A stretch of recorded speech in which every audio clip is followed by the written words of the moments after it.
হলেন খুলুকে আযীমের উপর প্রতিষ্ঠিত। কাফেররা আল্লাহ রাসূল সাল্লাল্লাহু আলাইহি ওয়াসাল্লামকে অনেক সময় কষ্ট দেওয়ার জন্য বিদ্রূপ করে পাগল বলতো।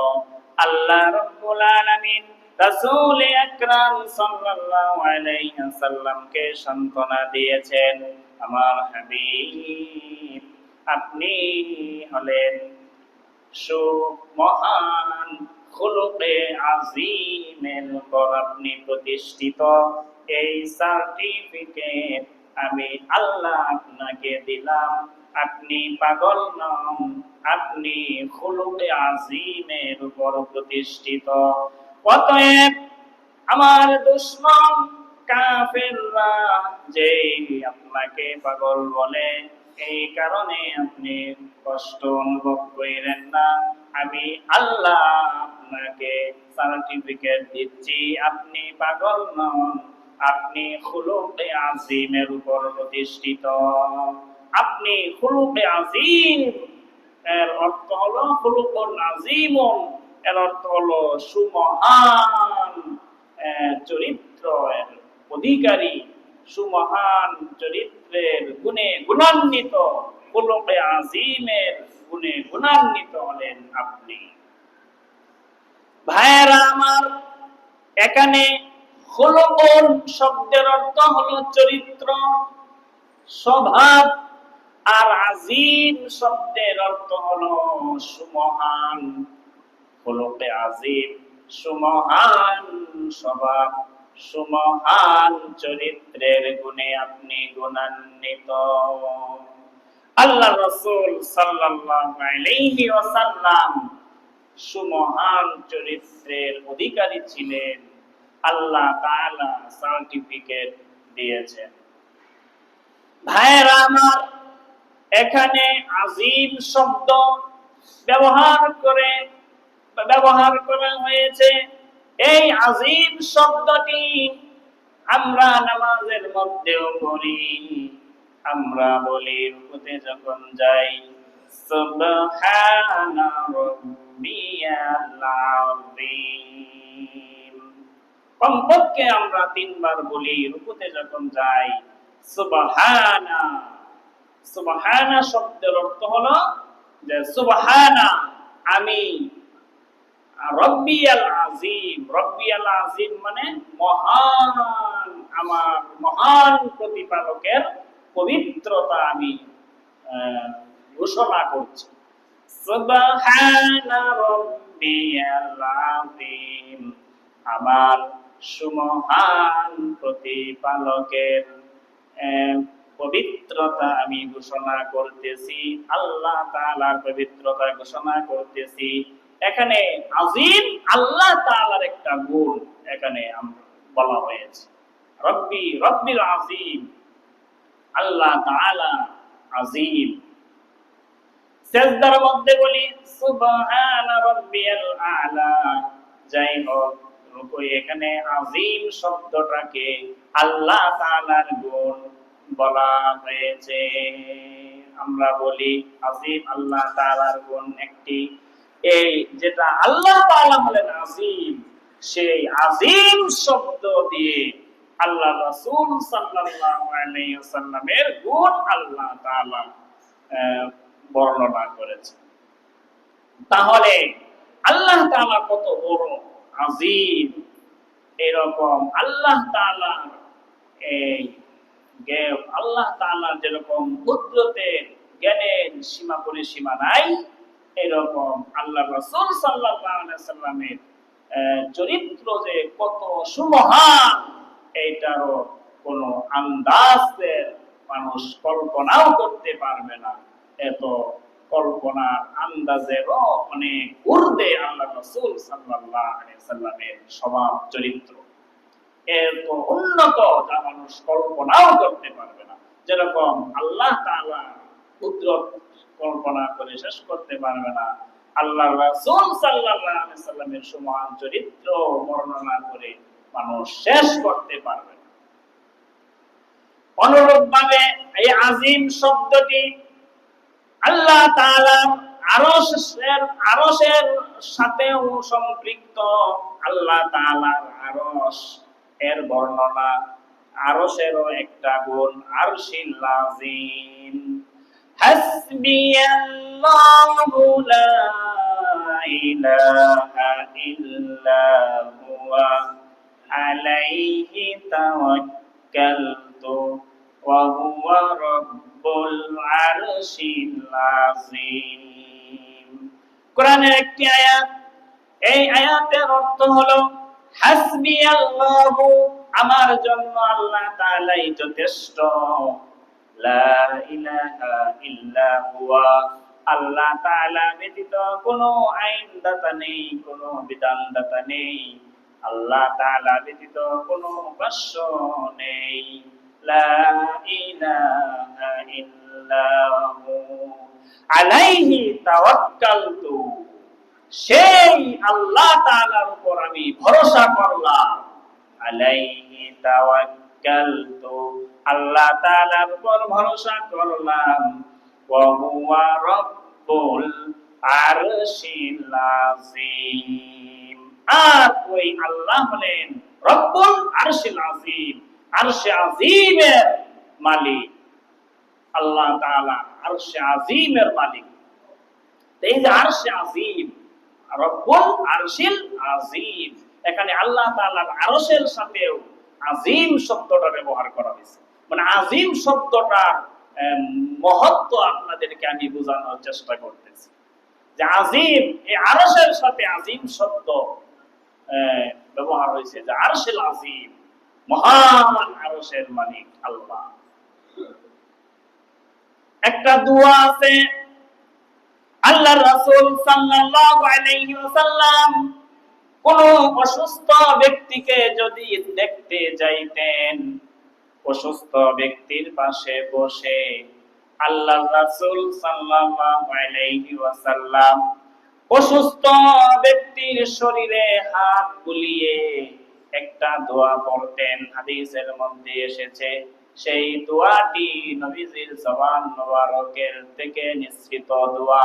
সেই দোয়াটি হলো, আল্লাহ রাসূল সাল্লাল্লাহু আলাইহি ওয়াসাল্লাম বলতেন, আসআলুল্লাহাল আযীম, এই যে আসআলুল্লাহাল আযীম, এখানে আল্লাহর সাথে আযীম, আসআলুল্লাহাল আযীম, আযীম আল্লাহ তাআলার কাছে আমি চাই, রব্বুল আরশিল আযীম, এখানে আরশের রব্বুল আরশিল আযীম, আযীম আরশের যে মালিক, সেই আযীম আল্লাহ তাআলার কাছে চাই, আইয়াশফিয়াকা, আইয়াশফিয়াক, তিনি যেন তোমাকে সুস্থ করে দেন।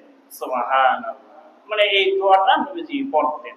তা আমরাও যদি কোনো অসুস্থ ব্যক্তিকে দেখতে যাই, কোনো অসুস্থ ব্যক্তি থাকে, তাহলে তার শরীরে হাত দিয়ে নবীজির এই সুন্নাত আমলটা আমরা করতে পারি। নবীজি দোয়া করতেন, আসআলুল্লাহাল আযীম রব্বুল আরশিল আযীম আইয়াশফিয়াক। দোয়াটার অর্থ হলো, আল্লাহ তাআলার কাছে আমি চাচ্ছি, আল্লাহ তাআলা যেন তোমাকে সুস্থ করে দেয়। সুবহানাল্লাহ। যাই হোক ভাইয়েরা আমার, এখানে আযীম শব্দটা আরশের সাথে সম্পৃক্ত, আল্লাহ তাআলার সাথে সম্পৃক্ত, এবং কোরআনের সাথেও সম্পৃক্ত আযীম শব্দ। সেই আযীম শব্দ আমাদের বিশ্ব নবীর ব্যাপারে আল্লাহ তাআলা বলেছেন, খুলুকে আযীমের উপর আপনি মুহাম্মদ সাল্লাল্লাহু আলাইহি সাল্লাম প্রতিষ্ঠিত। আল্লাহ আরশে আযীম, এই আযীম আরশে আযীম, মহান আরশ। আরশ কত বড় ভাইয়েরা আমার, এই দুনিয়া থেকে প্রথম আসমানের দূরত্ব 500 বছরের, 500 বছর দরকার এই জমিন থেকে আরশে প্রথম আসমানে যাইতে। 500 বছরের রাস্তা, প্রথম জমিন থেকে প্রথম আসমানের দূরত্ব 500 বছর। এখন এই যে 500 বছর লাগবে প্রথম আসমানে যাইতে, কি দিয়া ঘোড়া দিয়ে গেলে 500 বছর লাগবে প্রথম আসমানে, নাকি হেলিকপ্টার দিয়ে গেলে প্রথম আসমানে, নাকি স্বাভাবিকভাবে হেঁটে 500 বছর গেলেই প্রথম আসমানে পৌঁছা যাবে? ব্যাখ্যাকারগণ বলেছেন এটা হলো ঘোড়ার গতিতে 500 বছর না, এরকম ভাবে বিমানের গতিতেও 500 বছর না। এই 500 বছরের দূরত্ব প্রথম আসমান, এটা হলো বিদ্যুৎ গতিতে। আল্লাহু আকবার। এই বিদ্যুৎ 1 সেকেন্ডে, মানে চোখের পলক মারতে মারতে যতটুকু সময় লাগে, চোখ বন্ধ করে তাকাইতে যতটুকু সময় লাগে, 1 সেকেন্ডের ভিতরে বিদ্যুৎ 1,86,000 মাইল দূরে চলে যাবে। সুবহানাল্লাহ। এই এত গতি বিদ্যুতের, 1 সেকেন্ডে 1,86,000 মাইল দূরে চলে যাবে বিদ্যুৎ। তাহলে 1 সেকেন্ডে যদি 1,86,000 মাইল দূরে চলে যায় বিদ্যুতের আলো, তাহলে 2 সেকেন্ডে কত যাবে, 1 ঘন্টায় কত দূর যাবে, 1 মাসে কত দূর যাবে, 1 বছরে কত দূর যাবে। এইভাবে 500 বছর বিদ্যুতের আলো, বিদ্যুৎ যদি দৌড়াইতে থাকে 500 বছর, তাহলে 500 বছরে যতটুকু যাইতে পারবে এতটুকু দূরত্বে হলো আসমান। আল্লাহু আকবার। আবার এই আসমান মোটা এতটুকু, আবার এই আসমান থেকে দ্বিতীয় আসমান এতটুকু আরো দূরে। এরকম ভাবে বিজ্ঞানীদের গবেষণা হলো এই একটা বলের মতো, এই পৃথিবীটা সৌরজগৎ একটা বলের মতো, এই একটা বলের মতো একটা বেলুন যেভাবে হাওয়া ভরে ছেড়ে দিলে শূন্যে ঘুরতে থাকে, এরকম এই আসমানটা, প্রথম আসমানটা এরকম এক বলের মতো গোলাকৃতি। এই আসমানের ভিতরে এই জমিনটা হলো একটা গ্রহ, পৃথিবীটা একটা গ্রহ, এটা এরকম ভিতরে ঘুরতেছে। কত তারকা, কত সূর্য চন্দ্র, কত লক্ষ লক্ষ তারকা, এক একটা তারকা কত পৃথিবীর চাইতে হাজার হাজার লক্ষ লক্ষ গুণ বড় এক একটা তারকা আল্লাহ তাআলা সৃষ্টি করে রেখেছে। এই সব তারকা এই প্রথম আসমানের ভিতরে, এগুলো প্রথম আসমানের ভিতরে যে মহাশূন্য, সেই মহাশূন্যের ভিতরে এই তারকাগুলো, এই গ্রহগুলো, জমিন, এগুলো ঘুরতেছে। তাহলে এই যে প্রথম আসমান, এইটা বলার গোলাকৃতি, এইটা আবার দ্বিতীয় আসমানের ভিতরে ছোট্ট একটা বিষয়। আবার এই দ্বিতীয় আসমানটা তৃতীয় আসমানের ভিতরে এরকম একটা ছোট্ট বস্তুর মতো। এরকম ভাবে 7 আসমান আল্লাহ রাব্বুল আলামিনের আমাদের সামনে একটা খাবার প্লেট, একটি সেমাই খাওয়ার জন্য যে ছোট্ট প্লেট ব্যবহার করা হয়, এই আমাদের সামনে ছোট্ট প্লেট, আরো ছোট আমাদের কাছে আংটিটা যেই রকম আমাদের কাছে ছোট মনে হয়, আরশে আজিমের সামনে এই 7 আসমান এরকম একটা আংটির মতো ছোট্ট। সুবহানাল্লাহ। আরশে আজিম এত বিশাল। আল্লাহ রাব্বুল আলামিন বলেন আয়াতুল কুরসির মধ্যে রয়েছে ওয়াসিআ কুরসিয়ুস সামাওয়াতি ওয়াল আরদি, ওয়াসিআ কুরসিয়ুহু আস-সামাওয়াতি ওয়াল আরদ। সুবহানাল্লাহ। কুরসি মানে সিংহাসন। আরশের মধ্যে একটা সিংহাসন, এটাকে বলা হয় কুরসি। এই কুরসিটাই আসমান জমিন থেকে অনেক বড়। সুবহানাল্লাহ।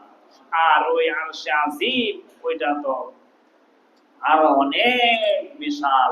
এই আরশে আজিমের সামনে সাত আসমান সাত জমিন। আমাদের হাতের আংটিটা আমাদের কাছে যেরকম ছোট্ট, এরকম আরশে আজিমের কাছে সাত আসমান সাত জমিন এরকম ছোট্ট। সুবহানাল্লাহ, এত বিশাল।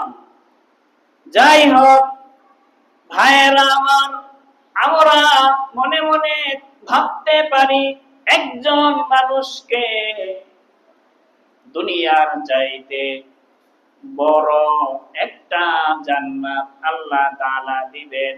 এত জায়গা কোথায়? এই একজন মানুষকে 10 দুনিয়ার সমান এক একটা জান্নাত যদি দেওয়া হয়, আল্লাহ তাআলার কুদরতে আরো অনেক জায়গা এরকম ভাবে আরো বাকি থাকবে। সুবহানাল্লাহ, এত আল্লাহ তাআলার কুদরত। যাই হোক ভাইয়েরা আমার, যেই কথাটা আপনাদেরকে আমি বুঝাতে চেয়েছিলাম সেইটা হলো যে আজিম শব্দটা আরশের একটা গুণ আজিম, আর আরশের গুণ এরকম মহান আরশ বলা হয়েছে, আর আরশটা এত বিশাল। এই আজিম শব্দটা আল্লাহ রাসূল সাল্লাল্লাহু আলাইহি সাল্লামের ব্যাপারে আল্লাহ তাআলা কোরআনে বলেছেন যে আজিম চরিত্রের উপর আপনি প্রতিষ্ঠিত। সুবহান। ভাইরা আমার, আল্লাহ রাসূল সাল্লাল্লাহু আলাইহি ওয়াসাল্লাম আজিম চরিত্রের গুণে গুণান্বিত। এই এর দৃষ্টান্ত উদাহরণ দিয়ে শেষ করা যাবে না।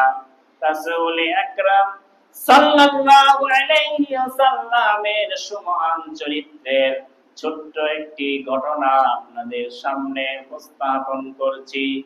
আল্লাহ রাসূল সাল্লাল্লাহু আলাইহি ওয়াসাল্লাম মক্কার কাফেররা নবীজিকে কষ্ট দিতেন, পাগল বলতেন, জাদুকর বলতেন, এরকম ভাবে নবীজিকে বিদ্রোহ করতেন, শত্রুতা পোষণ করতেন, কষ্ট দেওয়ার জন্য সুযোগ সময় খুঁজতেন।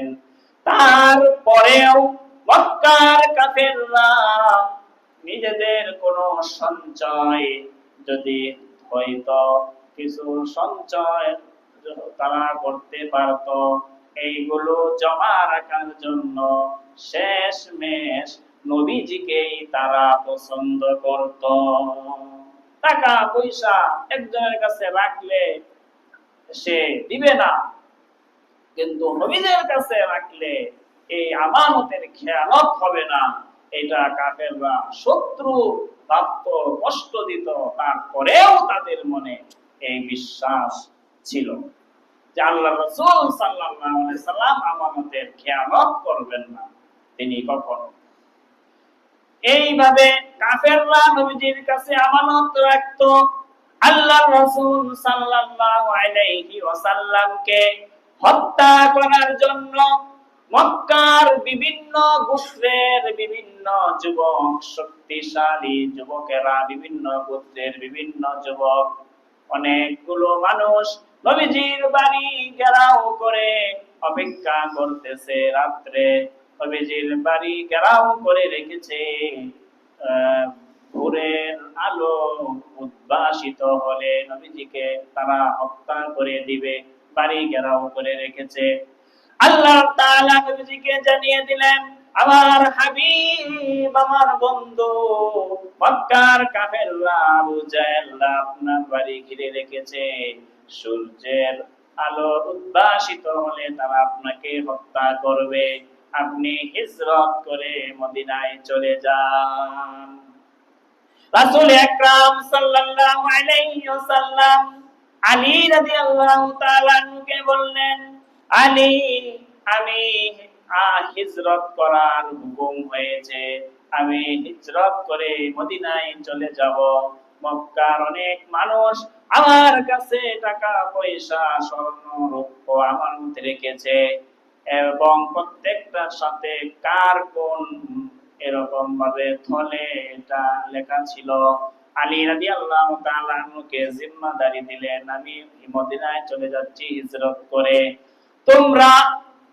তুমি এখানে আমার খাটে শুয়ে থাকো, দিন হলে এই আমানত গুলো যার যার আমানত তার কাছে পৌঁছে দিয়ে পরবর্তীতে আমার সাথে মদিনায় গিয়ে মিলিত হবে। আল্লাহ রাসূল সাল্লাল্লাহু আলাইহি সাল্লামকে হত্যা করার জন্য তারা উদ্যত। নবীজি কারো আমানত নষ্ট না করে এইভাবে আলী রাদিয়াল্লাহু তাআলা আনহুকে জিম্মাদারি দিয়ে গেছেন আমানতগুলো পৌঁছে দেওয়ার জন্য। আল্লাহ রাসূল সাল্লাল্লাহু আলাইহি সাল্লাম আল্লাহ তাআলার কুদরত, কাফেরদের চোখের সামনে দিয়ে নবীজি হেঁটে চলে গেছেন, কাফেররা দেখতে পায় নাই। নবীজি কাফেরদের চোখের সামনে দিয়ে বের হয়ে মদিনার উদ্দেশ্যে রওনা করেছেন। সকালবেলা ঘরে প্রবেশ করে আলী রাদিয়াল্লাহু তাআলা আনহু নবীজির চাদর মুড়ি দিয়ে শুয়ে আছেন। কাফেররা ভাবলো চাদর মুড়ি দিয়ে শুয়ে আছে মুহাম্মদ, সজাগ করে তাকে হত্যা করে। সজাগ করতে গিয়ে দেখে আলী রাদিয়াল্লাহু তাআলা আনহু সেখানে শুয়ে আছে। যাই হোক মুহতারাম হাজিরিন, বলতেছিলাম নবীজির এত এত উত্তম চরিত্রের আদল নবীজি ছিলেন, বিশ্ববাসীর জন্য রহমত স্বরূপ ছিলেন। নবীজি চলে গেছেন মদিনার পথে। নবীজি মক্কার কাফেররা যখন টের পেল নবীজি চলে গেছেন, তখন মক্কার কাফেররা 100 উট তারা পুরস্কার ঘোষণা করলো যে মুহাম্মদ সাল্লাল্লাহু আলাইহি সাল্লামকে যারা জীবিত অথবা মৃত এনে দিতে পারবে, হত্যা করতে পারবে, তাকে 100 উট পুরস্কার দেওয়া হবে। আর 100 উট তখনকার জমানায় উট সবচাইতে মূল্যবান প্রাণী ছিল, অনেক কোটি কোটি টাকার ব্যাপার 100 উট তখনকার জমানায়। যাই হোক মুহতারাম হাজিরিন, এরকম মহা পুরস্কার 100 উট পাওয়া যাবে এই ঘোষণা শুনে কাফেররা বেরিয়ে পড়ল নবীজিকে খুঁজতে। এক ব্যক্তি, তার নাম হলো সুরাকা, সে খুঁজতে খুঁজতে নবীজিকে চিনে না, কিন্তু 100 উট পাওয়া যাবে খুঁজতে বের হয়ে গেছে, নবীজিকে ধরতে বের হয়ে গেছে। বের যাইতে যাইতে নবীজি তো যাচ্ছেন মদিনা, নবীজির কাছে চলে গেছেন। নবীজির কাছে চলে গেছেন আল্লাহ তাআলা তো নবীজিকে হেফাজত করবেন। আল্লাহ তাআলার হুকুম ছাড়া গাছের পাতাও নড়ে না। সুরাকা নবীজির কাছে চলে গেছে। সুরাকার যে বাহনটা ছিল, ওই বাহনটার পা মাটিতে দেবে গেছে, আর বাহন সামনে যাইতে পারে না, নবীজির কাছে যাইতে পারে না। তখন সুরাকা বুঝতে পারলো যে আল্লাহ তাআলার গজব আমার উপর পড়েছে, এই জন্য এই উটের পা মাটিতে দেবে গেছে। তখন নবীজিকে বলল, ইয়া রাসূলুল্লাহ, আপনি দোয়া করেন, আমি চলে যাচ্ছি, আমার উটটা যেন মাটিতে দেবে গেছে, যেন আল্লাহ তাআলা মুক্ত করে দেন, আপনাকে ধরব না, এই আমাকে মাফ করে দেন, আমার জন্য দোয়া করেন। আল্লাহ রাসূল সাল্লাল্লাহু আলাইহি সাল্লাম তাকে মাফ করে দিলেন। তাকে হত্যা করতে গেছেন, আল্লাহ রাসূল সাল্লাল্লাহু আলাইহি সাল্লাম তাকে মাফ করে দিলেন। সে ফিরে এসেছে। এরকম অনেক ঘটনা আছে। আল্লাহ রাসূল সাল্লাল্লাহু আলাইহি ওয়াসাল্লামকে মক্কার কাফেররা নবীজির জানের দুশমন ছিল, তারপরেও নবীজিকে তারা আল আমিন বলে ডাকতো। আল আমিন শব্দের অর্থ হলো পরম বিশ্বাসী, চরম বিশ্বাসী। আল আমিন এটার বাংলা অর্থ, আল আমিন বলে তারা ডাকতো। আপনারা জানেন কুরাইশরা কাবা ঘর যখন জীর্ণ শীর্ণ হয়ে গেল, কাবা ঘর পুনর্নির্মাণ করেছে। এখন হজরে আসওয়াদ এটা কাবার দেয়ালে স্থাপন করতে হবে। আর হজরে আসওয়াদ তো অনেক দামি জান্নাতি পাথর। এই হজরে আসওয়াদ কাবার দেয়ালে স্থাপন করবে কে, এটা নিয়ে একটা বিরাট হাঙ্গামা। সবাই চাচ্ছে যে আমি হজরে আসওয়াদ স্থাপন করব। সব লোক মনের চূড়ান্ত কামনা বাসনা যে হজরে আসওয়াদ আমি দেয়ালে স্থাপন করব। এখন কেউ কাউকে ছাড় দিচ্ছে না। নেতারা পরামর্শ করলো সবাই তো আর এটা স্থাপন করতে পারবে না। আগামীকাল সবার আগে যে আল্লাহর ঘর বাইতুল্লাহ আসবে ওই ব্যক্তি এই ব্যাপারে একটা ফয়সালা করে দিবে। যে ফয়সালা করে দেবে আমরা সবাই তার ফয়সালা মেনে নিব। এইরকম আলোচনার পর এই দিন শেষ হবে। পরের দিন সবাই অপেক্ষা করতেছে মীমাংসা দিবে বাইতুল্লাহ আল্লাহর ঘরে কে সবার আগে যায় দেখি। দেখা গেল আল্লাহর রাসূল সাল্লাল্লাহু আলাইহি ওয়াসাল্লাম সবার আগে আল্লাহর ঘর বাইতুল্লাহতে পরের দিন প্রবেশ করেছেন। সবাই কাফেররা তো অপেক্ষায়, নবীজি যখন প্রবেশ করেছে তখন সব কাফেররা সমস্বরে আনন্দে উচ্ছ্বসিত হয়ে চিৎকার করে ঘোষণা দিতে লাগলো, আল আমিন আল আমিন আল আমিন। তিনি বিশ্বাসী, তিনি এসেছেন, তিনি যে ফয়সালা দিবেন আমরা সবাই মেনে নিব। এইরকম আল আমিন তারা উপাধি নবীজিকে ডাকত। তারপর আল্লাহ রাসূল সাল্লাল্লাহু আলাইহি সাল্লাম খুব সুন্দর ফয়সালা দিয়েছেন। বিশ্ব নবী রাসূল আকরাম সাল্লাল্লাহু আলাইহি সাল্লাম নবীজি বললেন একটা চাদর আনো। সেই চাদরের মধ্যে হাজরে আসওয়াদটা রাখলেন নবীজি এবং নেতাদেরকে বললেন যে এক এক গোত্রের যারা নেতা আছো তারা আসো। এই নেতারা এক এক চাদরের এক এক কোণা, চাদরের এক এক জায়গায় চতুর্দিকে গোত্রপতিরা ধরলো এবং বললো সবাই ধরে তোমরা এই জায়গা বাইতুল্লাহর কাছে নিয়ে যাও। সবাই চাদর ধরে হাজরে আসওয়াদ বাইতুল্লাহর দেয়ালের কাছে নিয়ে গেছে। তারপর সেখান থেকে চাদর থেকে আল্লাহ রাসূল সাল্লাল্লাহু আলাইহি সাল্লাম নিজ হস্তে কাবার দেয়ালে হাজরে আসওয়াদকে স্থাপন করে দিয়েছে। সুবহানাল্লাহ। এইভাবে সবাই বলতেছে যে আমি হাজরে আসওয়াদ স্থাপন করেছি, সবাই শরীক হয়েছে। আর না হয় এরকম যুদ্ধ বেঁধে যাওয়ার একটা সম্ভাবনা ছিল। যাই হোক মুহতারাম হাজিরিন, সেই বিশ্ব নবীর জন্মের মাস আমরা পুরা মাসটাই আল্লাহ রাসূল সাল্লাল্লাহু আলাইহি ওয়াসাল্লামের জীবনের বিভিন্ন দিক শুনবো, বলবো, জানবো। আর আল্লাহ রাসূল সাল্লাল্লাহু আলাইহি ওয়াসাল্লামের আদর্শ অনুযায়ী আমাদের জীবন গঠন করার জন্য আমরা শপথ করি।